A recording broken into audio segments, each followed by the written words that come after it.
What's up, guys? Welcome back to Mr. C's Corner. It is Wednesday, May 13th, Blue Chip Day, where we listen to a blue chip artist while discussing a blue chip stock. Blue chip to me means go-to, so I'm going to give you my go-to band that I listen to in the gym, ACDC. If you haven't listened to them, give them a listen. They are great. They get me through all my workouts. And since they're my go-to in the gym, I figured today we talk about America's go-to in fast food, and that is McDonald's. We discussed them a little bit last week. I compared them to Coca-Cola Company, but I'd like to make a little change or correct myself. Last week I said that McDonald's was part of the consumer staples sector of the stock market. They are actually part of the consumer discretionary sector of the stock market. So we'll discuss what that means later on when we talk about market cap and McDonald's competition. But anyway, McDonald's Corporation is the world's largest restaurant chain by revenue, serving over 69 million customers daily in over 100 countries. That's a lot of people, 69 million. I bet you because of this global pandemic that's going on with COVID-19, I bet you it's not 69 million, but it's got to be pretty close because people want their McDonald's and they're going to get their McDonald's every day.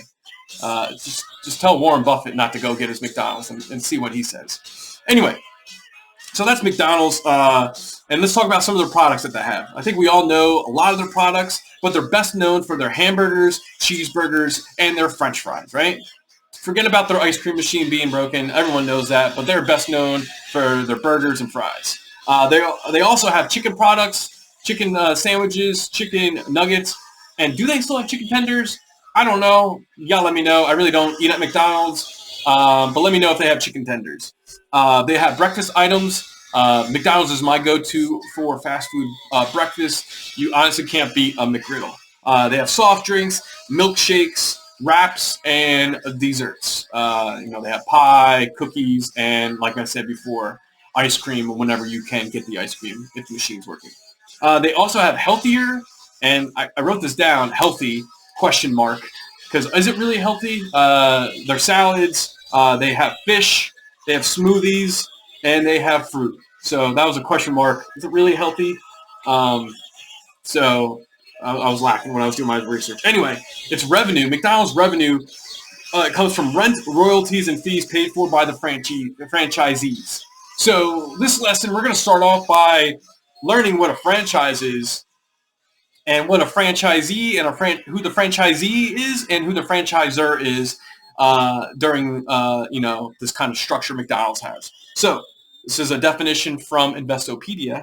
Franchise is a type of license that a party or a franchisee acquires to allow them to have access to a business's or franchisors proprietary knowledge, processes, and trademarks in order to allow the party to sell a product under a business's name.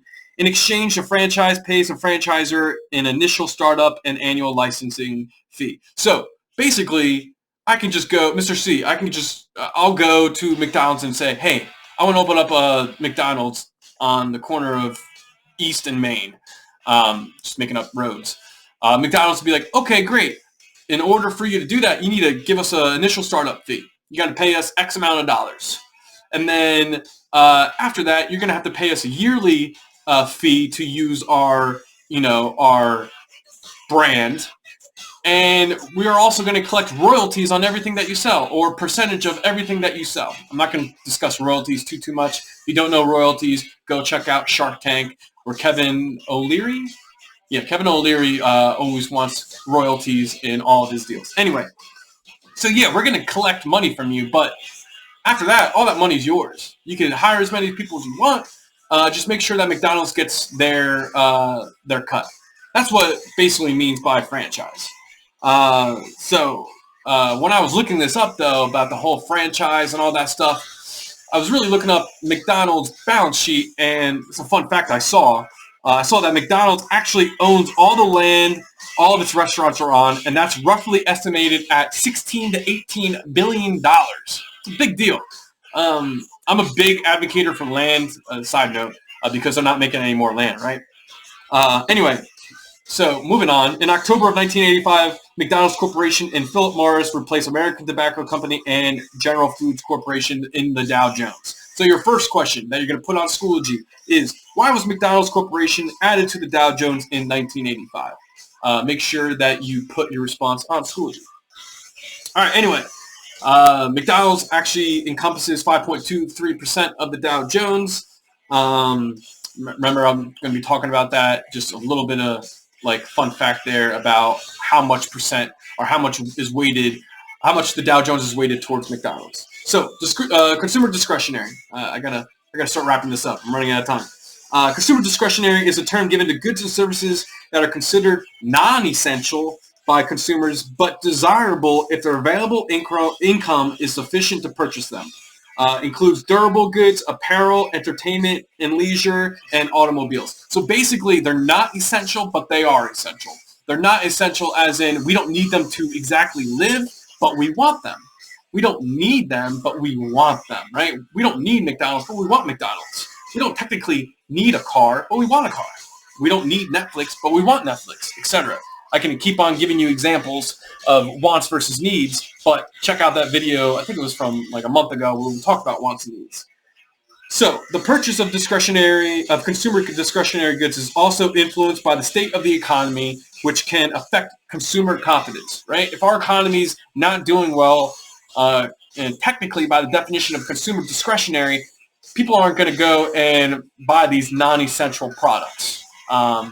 And perfect situation or perfect example of that is during this COVID-19 pandemic that we have going on, this quarantine.